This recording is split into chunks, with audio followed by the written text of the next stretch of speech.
Royal Protection Officer Richard Griffin worked closely with Queen Elizabeth II for over 30 years.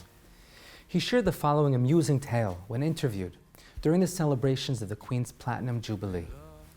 Griffin was out with the monarch in the hills near her Scottish castle at Balmoral when two American tourists on a walking holiday approached them and engaged in conversation. Griffin recounts that whenever the Queen would encounter hikers, she would always stop and say hello. It was clear from the moment that we stopped to greet the hikers that they hadn't recognized the Queen. The American gentleman told the Queen where they came from and where they'd been to in Britain. "I could see it coming," says Richard, and sure enough, he said to Her Majesty, "And where do you live?" She said, "Well, I have a home in London, but I've got a holiday home just on the other side of the hills." Aware that the castle was in the vicinity, the hiker then asked her if she had ever met the Queen. Quick as a flash, she said, "I haven't, but Richard here meets her regularly." The hiker then asked Griffin what the monarch was like in person.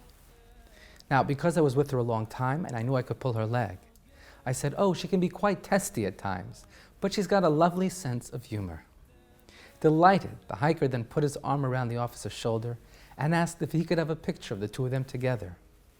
Before I could see what was happening, he gets his camera, gives it to the Queen and says, "Can you take a picture of us?"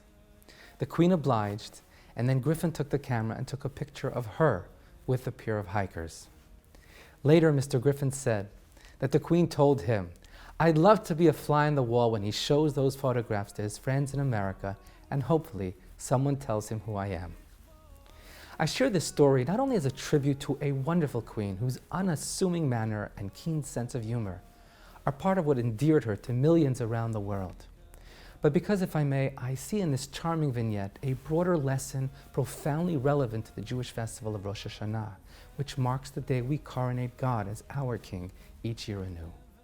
You see, on some level, don't we all sometimes, like those tourists, mistakenly overlook the Queen and choose to focus on her assistant instead? Like those tourists, don't we as well at times leave God, our King, out of the picture of our lives? Or worse, ask Him to take the picture, like an outsider, there to support rather than participate in our lives? There's a sobering statement featured in many synagogues on the Holy Ark which reads, "Da lifnei mi ata omed," know before whom you stand. If only those tourists had known before whom they stood, they would have made much better use of that once-in-a-lifetime opportunity presented to them. Friends, as we approach the new year, let us not make that same mistake. Let's deepen our relationship with Hashem, rather than spending all our energy trying to curry favor with His many aids.